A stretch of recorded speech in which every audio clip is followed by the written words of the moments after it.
नमस्कार दोस्तों, मेरा नाम है विजय कुमार गिरी और मैं आप लोगों का एक बार फिर से स्वागत करता हूं अपने यूट्यूब चैनल जिसका नाम है सुगा क्लासेस फॉर एग्रीकल्चर। दोस्तों, आज हम लोग पढ़ने वाले हैं उत्तर प्रदेश एजीटीए का जो मैंने प्रगति बैच लॉन्च कर रखा है। आज उसमें हम लोग पढ़ने वाले हैं, प्रैक्टिस करने वाले हैं मेथड्स ऑफ इरिगेशन। खेतों में जो हम इरिगेशन करते हैं, कौन कौन से तरीके से होता है इरिगेशन और सबकी क्या खासियत होती है, उनसे रिलेटेड जो एग्जाम में क्वेश्चन बन सकते हैं, उन्हीं क्वेश्चंस का हम यहाँ पर डिस्कशन करने वाले हैं। प्रॉपर तरीके से आपको पढ़ाऊंगा, समझाऊंगा, लेकिन पहले आपको क्वेश्चन को खुद ही अटेंड करना है। क्वेश्चन आप पहले एक बार खुद अटेंड करिए, उसके बाद अगर आपको कोई दिक्कत आ रही है, अगर आप गलत कर रहे हो तो मेरा एक्सप्लेनेशन कायदे से सुनिए और आप जो गलत कर रहे हो उसको सुधारो, जिससे जब आप एग्जाम में जाओ तब एग्जाम में इस तरह की गलती ना करो। मैं आप लोगों को पढ़ाना शुरू करूं उससे पहले बता देता हूं कि मैंने आप लोगों के लिए बहुत ही अच्छा कोर्स लॉन्च कर रखा है। कोर्स का नाम है अल्टीमेट एग्रीकल्चर कोर्स। इस कोर्स के अंदर बेटा यहाँ पर दिए गए जो सभी सब्जेक्ट्स हैं, ये सभी सब्जेक्ट बिल्कुल बेसिक से लेकर एडवांस लेवल तक आपको बहुत अच्छे तरह से पढ़ाए जाएंगे। और इसके अलावा यहाँ पर आप लोगों को जो कुछ भी पढ़ाया जाएगा उसका आपको पीडीएफ नोट्स भी दिया जाएगा। ये पीडीएफ नोट्स आपको हिंदी और अंग्रेजी दोनों भाषाओं में मिलेगा। तो अगर आप इसको खरीदना चाहते हैं तो इस क्यूआर कोड को स्कैन करके मात्र 1000 रुपए का पेमेंट करके आप इसको खरीद सकते हो। बाकी कोर्स से रिलेटेड अधिक जानकारी के लिए मेरा व्हाट्सएप नंबर है 9792771793। मेरे इस व्हाट्सएप नंबर से आप संपर्क करके कोर्स से रिलेटेड जो भी आपको जानकारी प्राप्त करनी है वो सभी जानकारी आप यहाँ से प्राप्त कर सकते हो। चलिए आगे बढ़ते हैं, देखते हैं सबसे पहला क्वेश्चन क्या कह रहा है। सबसे पहला क्वेश्चन बोल रहा है बेटा, कह रहा है कि sprinkler irrigation is highly sensitive to wind conditions above what wind velocity is the application of sprinkler irrigation generally not recommended। कह रहा है कि स्प्रिंकलर, जिसको हम बौछार विधि वाली सिंचाई बोलते हैं, इसमें हवा की स्थिति के प्रति अत्यंत संवेदनशील होती है। किस हवा के वेग के ऊपर आमतौर पर स्प्रिंकलर सिंचाई की सिफारिश नहीं की जाती है। 8 किलोमीटर पर आवर की स्पीड से अगर हवा की स्पीड ज्यादा हो जाती है तब, या 10 किलोमीटर पर आवर, या फिर 12 किलोमीटर पर आवर, या फिर 15 किलोमीटर पर आवर, इनमें से कौन सा ऐसी विंड वेलोसिटी है जिसके ऊपर जाने के बाद हमको ये कहा जाता है कि हमें अब यहाँ पर स्प्रिंकलर इरिगेशन से सिंचाई नहीं करनी चाहिए। यही चीज हमको यहाँ पर बताना है, ध्यान से समझना। जो स्प्रिंकलर इरिगेशन होता है बेटा, स्प्रिंकलर इरिगेशन में जो पानी दिया जाता है वो स्प्रे के फॉर्म में, रेन ड्रॉप के फॉर्म में पौधे को दिया जाता है। लेकिन इसमें समस्या क्या होती है कि जैसे बहुत तेज जब हवा चलने लगती है, तो जैसे मान लेते हैं यहाँ से स्प्रिंकलर लगा है, रेन गन लगा हुआ है, और हम पानी को इस दिशा में छिड़कना चाहते हैं, इस पानी को इस दिशा में फेंकना चाहते हैं, तो हमने पानी को इस तरफ को फेंका। अब अगर हवा की डायरेक्शन इस साइड को है तो ये चीज यहाँ ना जाकर यहाँ चली जाएगी, कुछ इस तरीके से उसका डाइवर्जन हो जाता है। तो स्प्रिंकलर इरिगेशन में यही समस्या होती है। तो इस जगह पर हमको ज्यादा पानी मिल जाएगा फसलों को, और यहाँ पर पानी कम मिल पाएगा। ये बहुत ज्यादा अनइवन डिस्ट्रीब्यूशन हो जाता है जब हवा तेज चल रही होती है। तो इसमें आपको याद रखना है कि अगर 12 किलोमीटर पर आवर से ज्यादा की स्पीड से हवा चल रही है तब हमको ये जो स्प्रिंकलर इरिगेशन मेथड है इसको उपयोग नहीं करना चाहिए। जब तक ये 12 किलोमीटर पर आवर से ऊपर की स्पीड से अगर हवा चलेगी तो रोक देना है। जब हवा थोड़ी सी कम चलेगी, 12 से कम पे आएगी, तब हमको इरिगेशन करना चाहिए। समझ गए? अगला क्वेश्चन देखते हैं क्या कह रहा है। अगला क्वेश्चन बोल रहा है, at what operating pressure range does a standard sprinkler irrigation system function. कह रहा है कि एक मानक बौछारी सिंचाई प्रणाली किस संचालन दबाव सीमा पर काम करती। जैसे आपको पता है कि जो स्प्रिंकलर इरिगेशन होता है इसमें जो पानी निकलता है वो प्रेशर के द्वारा निकलता है। तो यहाँ पर ये पूछा जा रहा है कि कितने प्रेशर पे ये पानी निकलता है। ऑप्शन क्या क्या है? ऑप्शन ए है 1 बार से ऊपर, या फिर 2.5 बार से ऊपर, या फिर 4 बार से ऊपर, या फिर 4.5 बार से ऊपर का प्रेशर जब होगा तब स्प्रिंकलर इरिगेशन प्रॉपर तरह से काम करेगा। तो इसमें जो हमारा आंसर होगा, स्प्रिंकलर इरिगेशन जो होता है उसमें 2.5 बार से ज्यादा का प्रेशर हम लोग यूज करते हैं। जब 2.5 से ज्यादा प्रेशर जब हम डालेंगे तभी जो पानी होता है वो रेन गन से बौछार के रूप में निकलता है, अदरवाइज ये निकलेगा ही नहीं। एक चीज और आता है, जब हम ड्रिप इरिगेशन से सिंचाई करते हैं, ड्रिप इरिगेशन से, तो याद रखना है कि इसमें 2.5 बार से ज्यादा का प्रेशर नहीं होना चाहिए, क्योंकि अगर ड्रिप इरिगेशन में इससे ज्यादा का प्रेशर हो जाएगा तो जो बूंद बूंद करके पानी गिर रहा है वहां से कंटिन्यू फ्लो होने लगता है, तो वहां पर 2.5 बार से कम का प्रेशर होना चाहिए ड्रिप इरिगेशन में, और स्प्रिंकलर इरिगेशन में 2.5 से कम नहीं होना चाहिए, 2.5 से ज्यादा प्रेशर यहाँ पर होना चाहिए। तो ऑप्शन नंबर जो भी होगा वो बिल्कुल राइट ऑप्शन हो जाएगा। समझ गए बेटा यहाँ तक बात। आगे बढ़ते हैं, अगला क्वेश्चन देखते हैं। अगला क्वेश्चन कह रहा है what is the standard water discharge rate पर ड्रिपर इमीटर इन ड्रिप इरिगेशन सिस्टम। कह रहा है कि जो बेटा ये ड्रिप इरिगेशन सिस्टम होता है ना, ड्रिप इरिगेशन सिस्टम यानी कि जो बूंद बूंद करके टपकदार सिंचाई होता है, इसमें जो इमीटर लगा होता है, जैसे स्प्रिंकलर इरिगेशन में एक रेन गन लगी होती है, और इसमें क्या लगा होता है, इसमें इमीटर लगा होता है। इस तरीके से एक ऐसा छोटा सा इमीटर होता है और यहाँ से पानी ऐसे बूंद बूंद करके गिरता है, और ये क्या होता है, ये पाइपलाइन होती है। ऐसे जगह जगह पर इमीटर लगे होते हैं और यहीं से पानी ऐसे बूंद बूंद करके नीचे को गिरता है, और पौधे की जड़ होती है, यहाँ पर पौधा होगा, उसी जड़ के बगल में ये गिरता है। तो कह रहा है कि कितना डिस्चार्ज रेट होता है, मतलब 1 घंटे में कितना पानी वो निकाल देता है एक इमीटर से। जैसे मान लो ये इमीटर लगा है, तो ये इमीटर 1 घंटे में कितना पानी डिस्चार्ज करेगा, यही चीज आपसे यहाँ पर पूछा जा रहा है। तो इसमें याद रखना कि ये जो इमीटर होता है, ये इमीटर 1 घंटे में लगभग लगभग 1 लीटर से 4 लीटर तक पानी डिस्चार्ज करता है। समझ गए, 1 घंटे में कितना, 1 लीटर से 4 लीटर पर आवर। 1 घंटे में 1 से 4 लीटर पानी एक इमीटर से निकल रहा है। जैसे यहाँ पर 4 इमीटर लगे हैं, तो ये कितना हो जाएगा, 4 से 16 लीटर पानी यहाँ से निकलेगा इस इरिगेशन सिस्टम से, ये 4 इमीटर को मिलाकर। समझ गए। इसके अलावा बेटा याद रखना कि जो स्प्रिंकलर मेथड होता है ना, स्प्रिंकलर इरिगेशन, जो स्प्रिंकलर इरिगेशन होता है, इसका डिस्चार्ज रेट कितना होता है, इसका discharge rate more than 1000 litre, more than 1000 litre per hour होता है। ठीक, यानी कि 1 घंटे में 1000 लीटर से ज्यादा पानी एक रेन गन से निकल जाता है। समझ गए। तो यानी कि तीसरा का ऑप्शन नंबर डी बिल्कुल राइट ऑप्शन हो जाएगा। अगला क्वेश्चन देखते हैं क्या कह रहा है।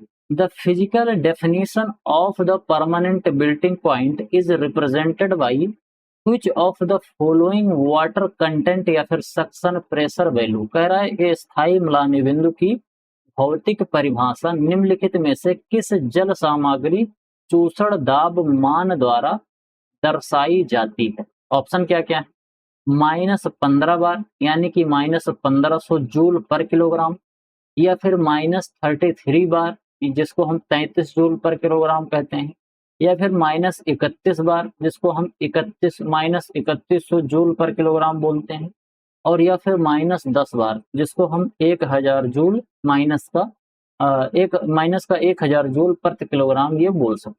तो यहाँ पर वो सक्शन प्रेशर की बात कर रहा है, कांस्टेंट प्रेशर या फिर सक्शन प्रेशर कितना रहता है परमानेंट बिल्टिंग पॉइंट पर। तो इसको याद रखना कि जो परमानेंट बिल्टिंग पॉइंट होता है, उस समय पर जो पानी होता है वो मिट्टी के कणों के साथ -15 बार के प्रेशर के साथ चिपका हुआ रहता है, और इस पानी को पौधे एब्जॉर्ब नहीं कर पाते हैं। अगर 15 बार से ज्यादा का प्रेशर लग रहा है, यानी कि -16 बार का प्रेशर लग गया, तो ये प्रेशर बढ़ रहा है। समझ रहे, एक तरीके से सक्शन होता है, सक्शन प्रेशर होता है, इसलिए माइनस में लिखा जा रहा है। अगर ये पॉजिटिव में लिखा जाए तो प्रेशर हो जाता है। तो अगर 16 बार का प्रेशर लग जाएगा, -16 बार का, तो पौधे उसको खींच नहीं पाएंगे। तो इसी वजह से पौधे क्या करते हैं, उनकी बिल्टिंग होने लगती है और वो परमानेंट बिल्टिंग पॉइंट पर चले जाते हैं। तो इसमें क्या होगा, ऑप्शन नंबर जो ए है ये बिल्कुल राइट ऑप्शन हो जाएगा। इसके अलावा बेटा यहाँ पर लिखा है -0.33 बार, इसको समझ लेना। -0.33 बार जो होता है, इसको हम बेटा बोलते हैं फील्ड कैपेसिटी। क्या कहते हैं, फील्ड कैपेसिटी। ये maximum water availability of soil होती है। अगर इससे ज्यादा पानी होगा मिट्टी के अंदर, तो वो पानी जो होगा वो ग्रेविटेशन की वजह से नीचे चला जाएगा, वो ग्रेविटेशनल वाटर हो जाता है। फील्ड कैपेसिटी पे जो पानी होता है वो मिट्टी के साथ -0.33 बार के प्रेशर के साथ जुड़ा होता है, सक्शन प्रेशर के साथ जुड़ा होता है। समझ गए। इसके अलावा बेटा यहाँ पर लिखा है -31 बार। तो -31 बार जो होता है, इसको हम हाइग्रोस्कोपिक कोफिशिएंट बोलते हैं। क्या बोलते हैं इसको, इसको हम बोलते हैं हाइग्रोस्कोपिक वाटर बोलते हैं। अगर इससे ऊपर यानी कि 31, 32, 33 चला गया, और ये 31 को क्या बोलते हैं, हाइग्रोस्कोपिक कोएफिशिएंट इसको बोलते हैं। समझ गए बेटा यहाँ तक बात। आगे बढ़ते हैं, अगला क्वेश्चन देखते हैं। अगला क्वेश्चन क्या कह रहा है, कह रहा है कि यहाँ पर इरिगेशन के कुछ मेथड दिए गए हैं, जैसे कि यहाँ पर फ्लड इरिगेशन मेथड दिया गया है, पोरोगेशन दिया गया है, सर्ज इरिगेशन दिया गया है और ड्रिप इरिगेशन दिया गया है। और यहाँ पर क्या दिया गया है, यहाँ पर फसलें दी गई हैं कि कौन कौन से फसलों में हम इसका इस्तेमाल करते हैं। एक एक करके इसको बेटा मैच कराएंगे। सबसे पहले देखते हैं फ्लडिंग। ये जो प्लावन विधि होती है, बाढ़ विधि, आपको पता है कि हम इन्हीं फसलों को दे सकते हैं जिनकी वाटर रिक्वायरमेंट बहुत ज्यादा होती है, जैसे कि धान की और जूट की जो वाटर रिक्वायरमेंट होती है वो काफी ज्यादा होती है, इसीलिए फ्लडिंग मेथड ऑफ इरिगेशन हम राइस और जूट में इस्तेमाल कर सकते हैं। इसके अलावा एक बहुत इंपॉर्टेंट चीज होता है, वो होता है कोरुगेशन। ये कोरुगेशन जो होता है वो रिज और फेरो जैसा होता है, तो लेकिन इसमें जैसे मान लेते हैं रिज और अगर फेरो बनाऊं, मैं आपको बना के दिखाता हूं। जैसे यहाँ पर आप देखोगे जो रिज और फेरो मेथड होता है इसको नाली विधि बोलते हैं। नाली विधि, नाली विधि में बेटा जो स्ट्रक्चर बनता है कुछ इस तरह से बनता है, कुछ इस तरह से। ये वाला जो पॉइंट होता है इसको हम रिज बोलते हैं, और ये वाला जो नीचे वाला पॉइंट होता है, ये वाला पॉइंट, इसको हम फेरो बोलते हैं। तो नाली विधि में कुछ इस तरीके से होता है, पानी इन नालियों में दिया जाता है और फिर सीपेज के माध्यम से यहाँ पर जो पौधा लगा होता है उसको पानी मिल जाता है। लेकिन एक होता है कोरुगेशन। तो ये बेटा जो कोरुगेशन होता है, कोरुगेशन के अंदर कुछ इस तरह से होता है, ठीक। ये भी यहाँ पर पानी ऐसे दिया जाता है, ये जो जगह है यहाँ पर पानी दिया जाएगा, और बाकी ये वाली जो जगह है यहाँ पर फसल लगाई जाती है। तो इसको क्या कहते हैं, इसको कोरुगेशन बोलते हैं। इसमें काफी ज्यादा सेलो और स्मॉल स्मॉल फैरोज इसके अंदर बने होते हैं, छोटे छोटे से फैरो बने होते हैं, और ये ज्यादातर इस्तेमाल किया जाता है जो वीट है, ग्राउंड नट है, और इसके अलावा जो सेटारिया होता है, इनकी जब हमको सिंचाई करनी होती है तो कोरुगेशन मेथड का हम इस्तेमाल कर सकते हैं। समझ गए बात यहाँ तक। तो ये जो बी है ये चौथे पे चला जाएगा। इसके अलावा बेटा होता है सर्ज इरिगेशन।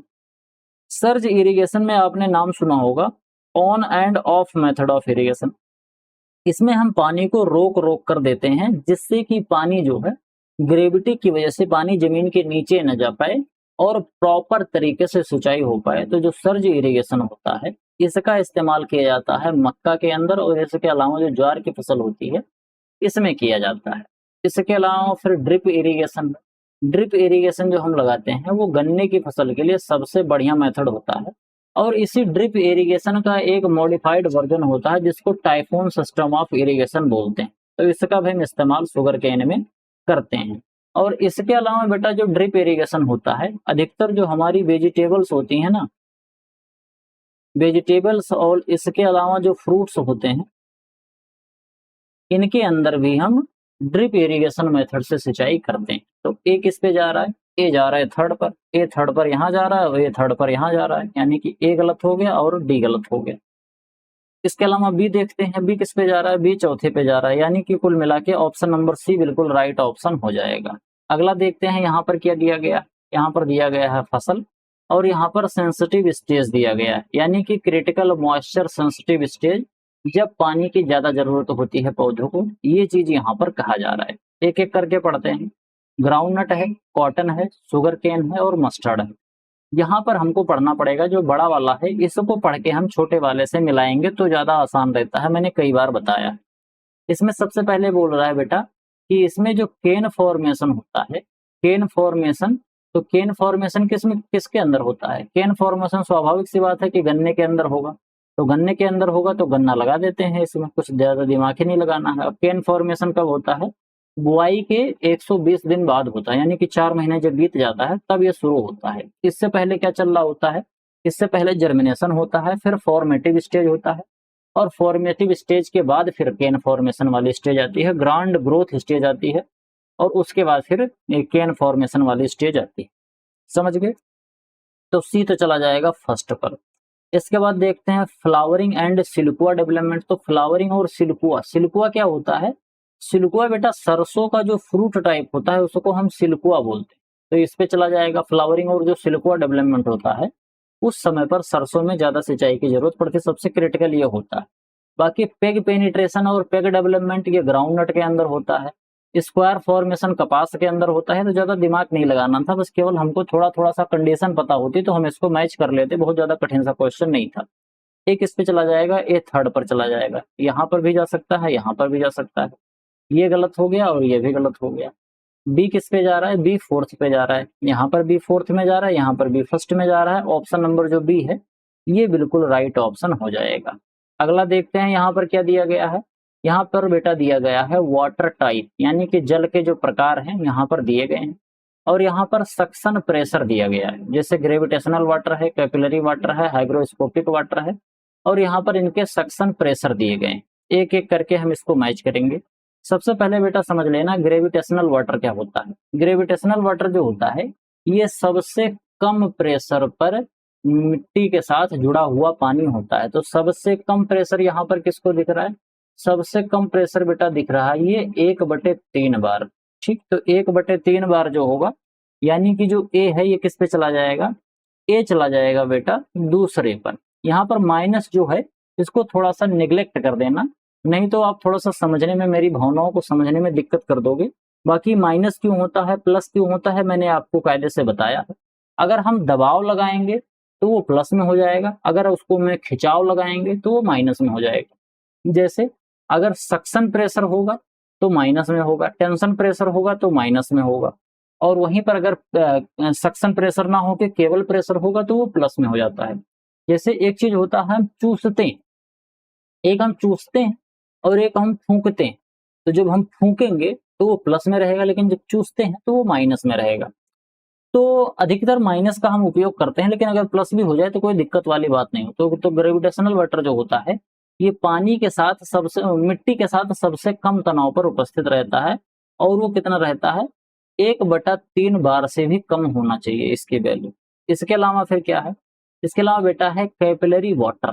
कैपिलरी वाटर जो होता है ये मिट्टी के अंदर, सॉइल के अंदर -1/3 से लेके -31 बार तक, यानी कि फील्ड कैपेसिटी से लेके हाइग्रोस्कोपिक कोफिशिएंट जो होता है इसके बीच में जो उपलब्ध जल होता है उसको हम क्या बोलते हैं, उसको हम कैपिलरी वाटर बोलते हैं। बाकी हाइग्रोस्कोपिक वाटर जो होता है वो 31 से ऊपर, अगर 31 बार से ऊपर यानी 32 बार 33 बार माइनस का अगर हो जाएगा तो उसको हम हाइग्रोस्कोपिक वाटर बोलते हैं।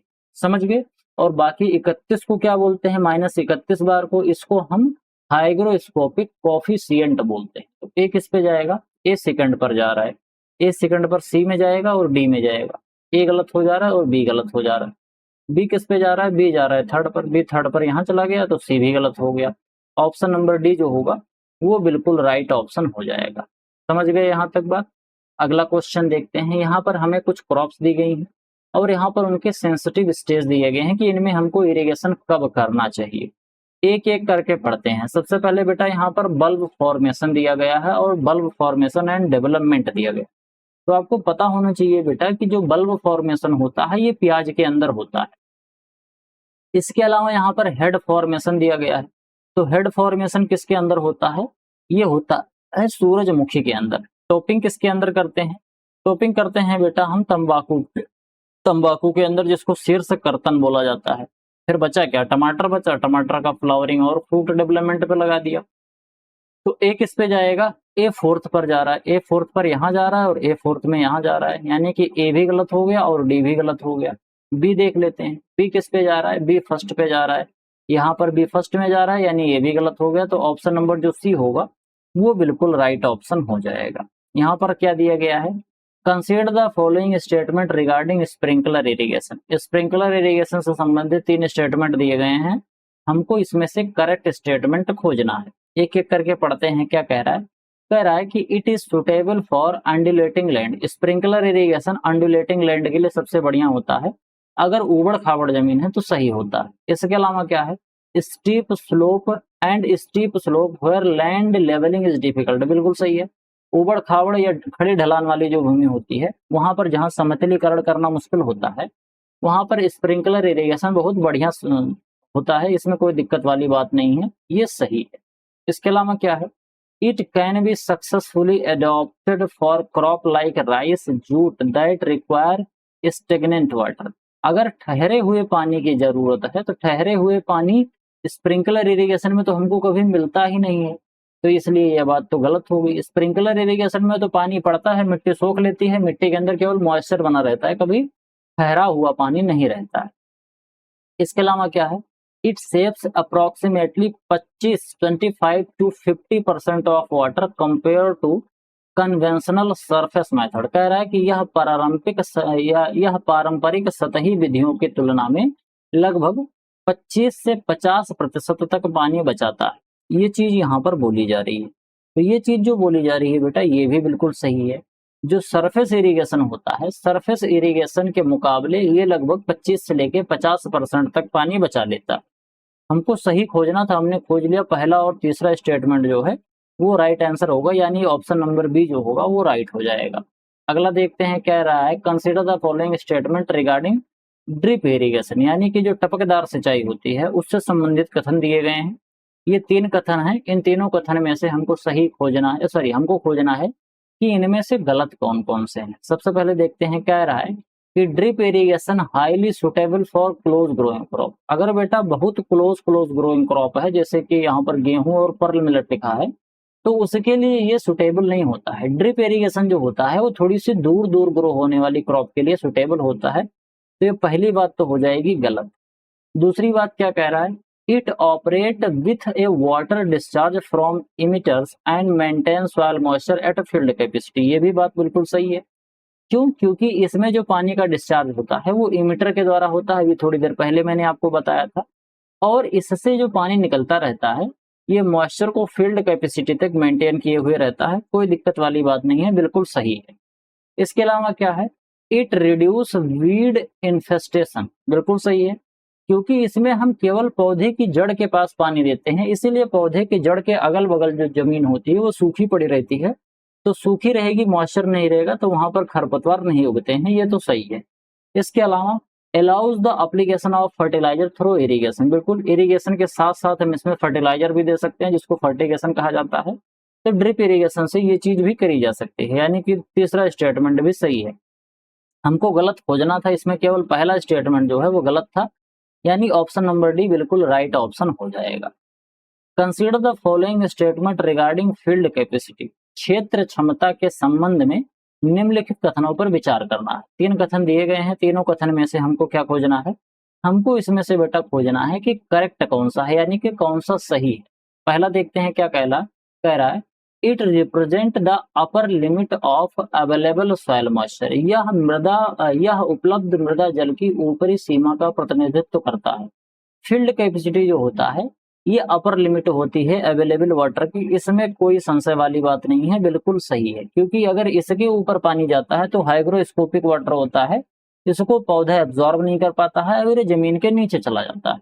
इसके अलावा क्या है, it is the water retained in soil after gravity drainage has cease taking 2 to 3 days after rain और इरिगेशन। कह रहा है ये जो फील्ड कैपेसिटी वाला पानी होता है, जब हम सिंचाई कर देते हैं या बरसात हो जाती है और उसके बाद जो ग्रेविटी की वजह से पानी नीचे जाने वाला होता है, जब ये 2 से 3 दिन तक ग्रेविटी वाला पानी नीचे चला जाता है, उसके बाद जो खेत में पानी बच जाता है, ना तो वो पानी बह के जा पा रहा है और ना ही वो ग्रेविटी की वजह से नीचे जा पा रहा है, तो उस पानी को हम फील्ड कैपेसिटी वाला पानी बोलते हैं। ये बात बिल्कुल सही है, इसमें कोई दिक्कत वाली बात नहीं।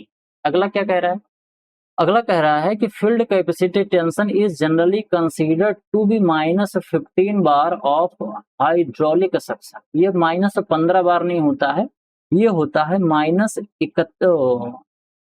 फील्ड कैपेसिटी की बात कर रहा ना, तो ये होता है बेटा माइनस का 1/3 बार होता है। कितना? -1/3 बार या फिर -0.33 बार होता है, तो ये बात तो हो गई गलत। इसकी अपर लिमिट ये वाली होती है, और जो इसकी लोअर लिमिट होती है वो कितनी होती है, वो तो फिर 31 तक हो जाएगा, -31 बार तक हो जाता है, समझ गए? तो ये बात तो हो गई गलत, तो ये तो हो गया गलत, हमको करेक्ट खोजना था, यानी कि पहला और दूसरा सही है, ऑप्शन नंबर ए इसका राइट आंसर हो जाएगा। Consider the following statement regarding soil water availability, soil water availability से संबंधित 3 स्टेटमेंट दिए गए हैं, हमको इसमें से खोजना है कि कौन सा स्टेटमेंट इसमें से करेक्ट है। एक एक करके पढ़ते हैं। सबसे पहले क्या बोल रहा है, सबसे पहले यहाँ पर बेटा बोल रहा है कि well aggregated soil with proper structure have higher water retention and availability. उचित संरचना वाली अच्छी तरह से समूहित मिट्टी में अधिक जल संचयन और उपलब्धता होती है। बिल्कुल सही है। अगर वेल एग्रीगेटेड सॉइल है और उसका प्रॉपर तरीके से स्ट्रक्चर भी मेंटेन है तो वहां पर वाटर होल्डिंग कैपेसिटी ज्यादा होती है, इसमें कोई दिक्कत वाली बात नहीं। ये तो पहला स्टेटमेंट तो हो गया सही। दूसरा स्टेटमेंट क्या कह रहा है, soil compaction increase the total pore space. बेटा जब मिट्टी जो होती है जब ये कॉम्पैक्ट हो जाती है यानी कि सघन हो जाती है, संघनन हो जाता है मिट्टी का, तो उस समय पर जो पोर स्पेस होते हैं वो क्या होते हैं, इंक्रीज नहीं होते हैं, अपितु यहाँ पर आपको लिखना है डिक्रीज हो जाते हैं, डिक्रीजेस हो जाते, leading to more water retention. More नहीं होगा और इस वजह से कम वाटर रिटेंशन आपको देखने को मिलता है। तो ये बात जो हो जाएगी वो गलत हो जाएगी। जब हम मिट्टी को कॉम्पैक्ट कर देते हैं, जैसे मान लो ये हमारी मिट्टी है, इस मिट्टी को अगर हमने कॉम्पैक्ट कर दिया तो मिट्टी के अंदर जो पानी होगा वो कम पाया जाएगा, लेकिन मिट्टी के ऊपर पानी जो होगा वो ज्यादा पाया जाएगा। ऐसा क्यों होता है, क्योंकि बेटा जब मिट्टी कॉम्पैक्ट रहती है तो पर्कुलेशन और इन्फिल्ट्रेशन बहुत कम होता है, इसीलिए पानी जल भराव की स्थिति रहती है। इसीलिए सॉइल कॉम्पैक्शन हम पडलिंग के द्वारा करते हैं, जिससे सॉइल का एग्रीगेट और सॉइल का जो स्ट्रक्चर है उसको डैमेज किया जा सके और सॉइल थोड़ी सी कॉम्पैक्ट हो जाए, इसके पोर स्पेस खत्म हो जाए, तो जिससे उसमें स्टेगनेशन पाया जाए, यानी कि पानी थोड़ी मात्रा में मिट्टी के ऊपर उपस्थित रहे। तो ये बात तो हो गई गलत। इसके अलावा क्या है, रेडली अवेलेबल वाटर, जिसको RAW बोलते हैं, is a fraction of available water that plant can extract without stress. कह रहा है कि आसानी से उपलब्ध जल का वह हिस्सा है जिससे पौधे बिना किसी तनाव के प्राप्त कर सकते हैं। बिल्कुल सही है। बिना किसी तनाव के, बिना किसी मेहनत के अगर पौधे को वो पानी आसानी से एब्जॉर्ब हो रहा है तो उसको हम रेडली अवेलेबल वाटर बोलते हैं। कोई संशय वाली बात नहीं है। हमको इसमें से करेक्ट खोजना था, हमने खोज लिया। पहला और तीसरा स्टेटमेंट सही है, यानी कि ऑप्शन नंबर ए इसका राइट आंसर हो जाएगा। अगला देखते हैं क्या कह रहा है। यहाँ पर दिया गया है 2 स्टेटमेंट, एक असर्शन है और दूसरा रीजन है। हमको इसको कायदे से पढ़ना है और इसका जवाब देना है। कह रहा है कि evaporation loss of water is significantly lower in sub surface irrigation compare to surface method of irrigation. सतही तरीकों की तुलना में उप सतह सिंचाई में पानी का वाष्पीकरण नुकसान काफी कम होता है। ध्यान से समझना, इसमें कह रहा है कि अगर हम सरफेस मेथड ऑफ इरिगेशन लगाते हैं और दूसरे में हम सब सरफेस मेथड ऑफ इरिगेशन लगाते हैं, यानी कि एक में हम पानी सतह पर देते हैं और एक में हम पानी जमीन के नीचे देते हैं, तो आप बताओ कि इवापोरेशन किस में ज्यादा होगा। जहां पर पानी सतह पे है यहाँ धूप ज्यादा पड़ेगी, टेम्परेचर बढ़ेगा, इवापोरेशन यहाँ पर ज्यादा होगा, और यहाँ पर कम होगा। बात क्या कह रहा है, evaporation loss of water is significantly lower in sub surface soil. बिल्कुल सही है। सब सरफेस सॉइल में इवापोरेशन कम होता है और सरफेस सॉइल में ज्यादा होता है, इसमें कोई संशय वाली बात नहीं है। असर्शन हमारा बिल्कुल सही हो जाएगा। इसके बाद देखते हैं रीजन। कह रहा है कि water applied underground at 15 to 30 metre interval. इसमें क्या करते हैं, जैसे मान लो ये हमारा खेत है तो इसमें हम ऐसे इरिगेशन चैनल डालते हैं जमीन के अंदर। इन इरिगेशन के चैनल के बीच में 15 से 30 मीटर की डिस्टेंस रखी जाती है। इस तरीके से 15 से 30 मीटर का इंटरवल रख के हम यहाँ पर इरिगेशन चैनल को डालते हैं। तो ये बात जो कही जा रही है यहाँ तक तो बात सही है। इसके अलावा leaving the soil surface dry, इसमें जब नीचे हम पानी देंगे, जमीन के नीचे पानी देंगे तो सब सरफेस एरिया में देंगे तो मिट्टी ऊपर से तो सूखी रहेगी, कोई दिक्कत वाली बात नहीं है, लेकिन इसका जो कैपिलरी मूवमेंट होता है रूट के जोन के पास, यहाँ पर हमेशा मिट्टी गीली रहती है जिससे पौधे प्रॉपर तरीके से पानी को एब्जॉर्ब कर लेते हैं। ये बात बिल्कुल सही है। अब समस्या ये आती है कि असर्शन और रीजन अगर दोनों सही है तो ऑप्शन ए लगाएंगे या फिर ऑप्शन बी लगाएंगे। तो इसको मैंने बताया था कि अगर ए और बी में कंफ्यूज हो रहा हो तो क्योंकि लगा के पढ़ लिया करो। देखो, सतही तरीकों की तुलना में उप सतह सिंचाई में पानी का वाष्पीकरण नुकसान काफी कम होता है, क्योंकि पानी भूमिगत रूप से 15 से 30 मीटर अंतराल पर दिया जाता है, जिससे मिट्टी की सतह पूरी तरह से सूखी रहती है, जबकि केशिकीय गति जो होता है वहां पर गीला रहता है। तो बिल्कुल सही है। अगर बेटा ऊपर वाली मिट्टी सूखी रहेगी तभी तो इवापोरेशन कम होगा, तो ये बात जो रीजन में कहा जा रहा है ये असर्शन को कायदे से एक्सप्लेन भी कर रहा है, इसीलिए ऑप्शन नंबर ए बिल्कुल राइट हो जाएगा। अगर बेटा यहाँ पर केवल ये 15 से 30 मीटर का अंतराल लिखा होता और यहाँ पर केसिकीय जल यहाँ गीला रहता है, अगर केवल ये लिखा रहता तो बात ये बी पे चला जाता, लेकिन यहाँ पर ऊपर की मिट्टी सूखी रहती है, तो इसीलिए ऑप्शन ए पर इसमें टिक लग जाएगा। सभी बच्चों को अच्छे से समझ में आया? अगर सभी बच्चों को कायदे से समझ में आ रहा हो, जो मैं पढ़ा रहा हूँ उसमें आपको कुछ इफेक्टिव लग रहा हो, कुछ अच्छा लग रहा हो, तो एक बार वीडियो को लाइक जरूर कर देना और बाकी अपने दोस्तों के साथ ज़्यादा से ज़्यादा शेयर करके चैनल को सब्सक्राइब भी कर देना। आगे बढ़ते हैं, अगला देखते हैं क्या कह रहा है। अगला है असर्शन, कह रहा है कि सर्ज इरिगेशन, यानी कि वही ऑन एंड ऑफ मेथड वाला इरिगेशन बोल रहा है। कह रहा है कि surge irrigation effectively reduce deep percolation of water compare to continuous surface irrigation. बिल्कुल सही है। इसमें क्या कह रहा है? इसमें कह रहा है कि जब हम सर्ज इरिगेशन करते हैं तो सर्ज इरिगेशन में जो पानी दिया जाता है वो ऑन और ऑफ मोड में दिया जाता है, यानी थोड़ी देर पानी देंगे फिर थोड़ी देर बंद कर देंगे, फिर देंगे फिर बंद कर देंगे। इसमें पानी रुक रुक के जाता है, इसीलिए प्रॉपर तरीके से डीप पर्कुलेशन जो होता है वो रिड्यूस हो जाता है। बिल्कुल सही है। डीप पर्कुलेशन, ज्यादा पर्कुलेशन इन्फिल्ट्रेशन नहीं हो पाता है।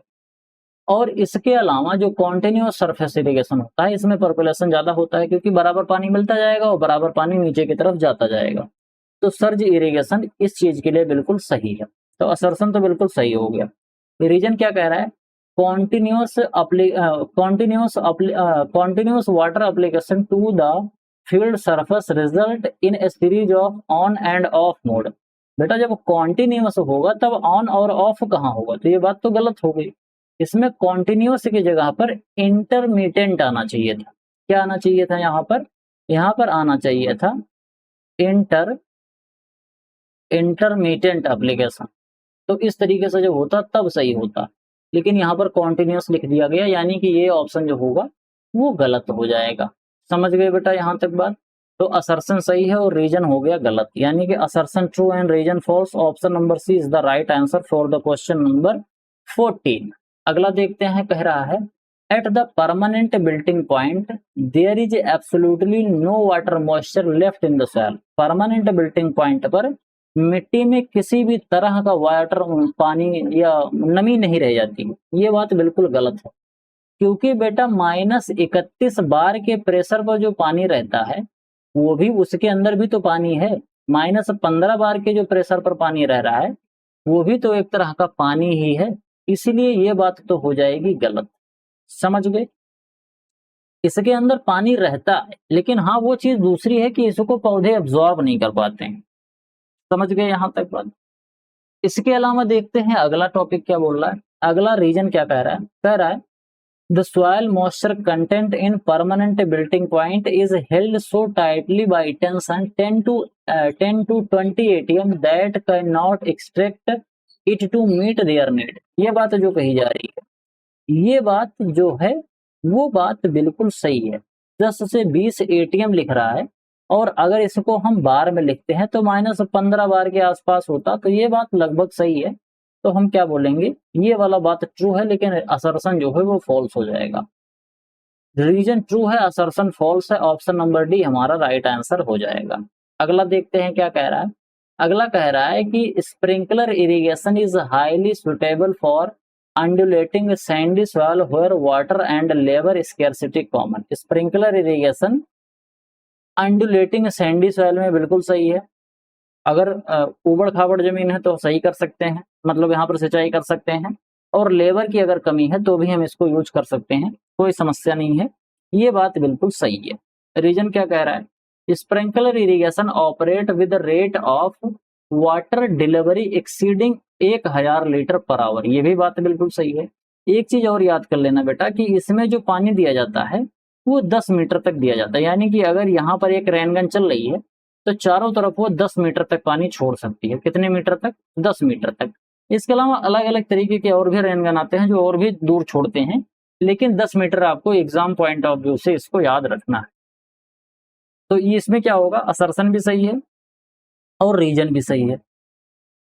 अब इसके बाद समझते हैं कि ऑप्शन ए लगेगा कि बी लगेगा। तो कह रहा है sprinkler irrigation highly suitable for undulating sandy soil where water holding scarcity is common, labour scarcity common. बिल्कुल सही है। इसके अलावा ये ऑपरेट किस पे करता है, 1000 लीटर पर। तो ये दोनों चीजें आपस में इंटर रिलेटेड थोड़ी हैं। अगर यहाँ पर कह रहा है कि सैंडी सॉयल में ये इसको हम यूज कर सकते हैं, अगर यहाँ पर ये बोलता क्योंकि पानी यहाँ पर थोड़ा आता है इसीलिए पर्कुलेशन नहीं हो पाता है, और इसमें हम सतही सिंचाई नहीं करते जिसमें लेवलिंग का ज्यादा महत्व होता है, इसीलिए स्प्रिंकलर इरिगेशन सबसे सुटेबल होता है। अगर ये सब कहानी यहाँ पर लिखी होती है रीजन में, तब तो रीजन हमारा असर्शन को कायदे से एक्सप्लेन कर रहा होता, लेकिन कायदे से एक्सप्लेन नहीं कर रहा है। दोनों अलग अलग बातें हैं, दो स्टेटमेंट अलग तरीके से यहाँ पर दिए गए हैं, इसलिए क्या होगा, ऑप्शन नंबर जो बी होगा ये इसका राइट आंसर हो जाएगा। अगला क्वेश्चन देखते हैं क्या कह रहा है। Which of the following pair of crop and its critical moisture sensitive stage is incorrectly matched? कह रहा है कि फसल और उसकी महत्वपूर्ण नमी संवेदनशील अवस्था का निम्नलिखित में से कौन सा जोड़ा गलत तरीके से सुमेलित है। सबसे पहले देख लेते हैं मक्का। मक्का का कह रहा है सिल्किंग और टेसलिंग होता है, बिल्कुल सही है, काफी क्रिटिकल स्टेज होता है।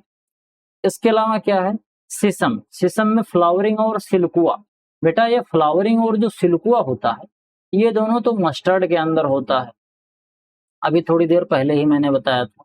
सीसम के अंदर क्या होता है, सीसम के अंदर याद रखना ओनली फ्लावरिंग होता है, ओनली फ्लावरिंग होता है। एक क्वेश्चन मैं आपसे पूछ रहा हूँ, आप बताओ, मैंने कई बार बताया भी है, सीसम का जो फ्रूट होता है ना, सीसम के फ्रूट को क्या कहते हैं, सीसम का फ्रूट टाइप आपको बताना है कमेंट बॉक्स में।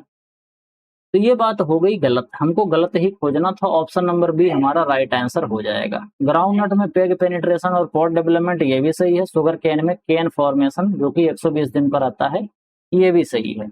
18वां क्वेश्चन देखते हैं क्या कह रहा है।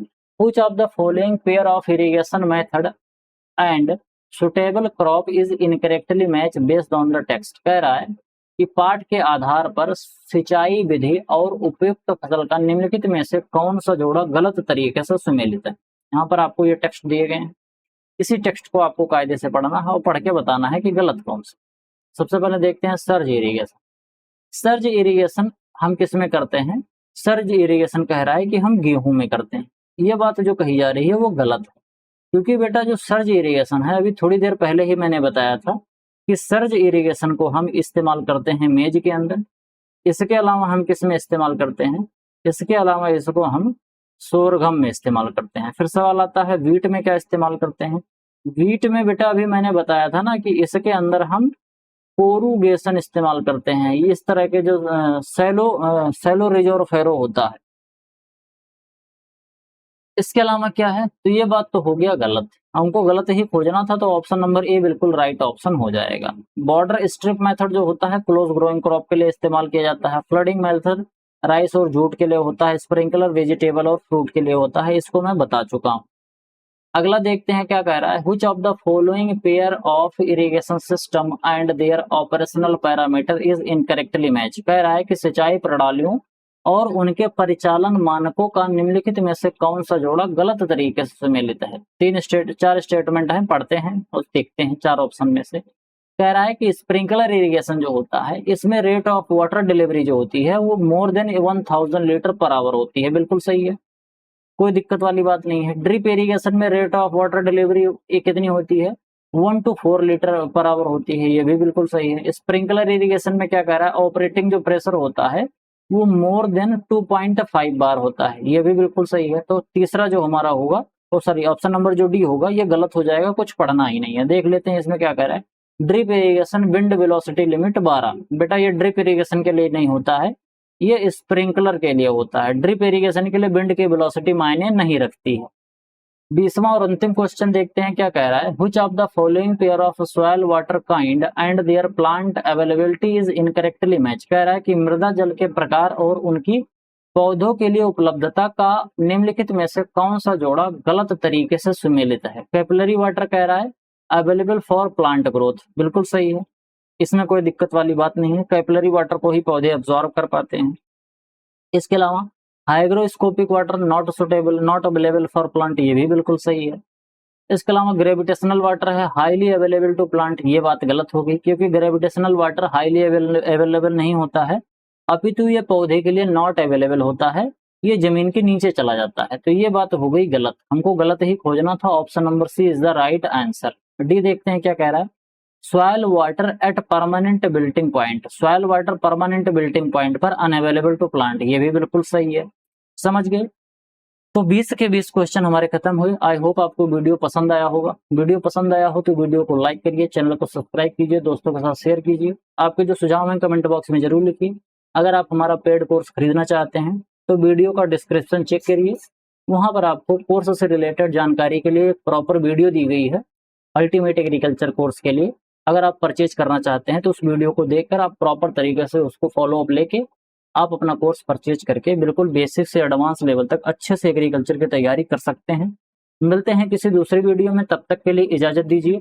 धन्यवाद।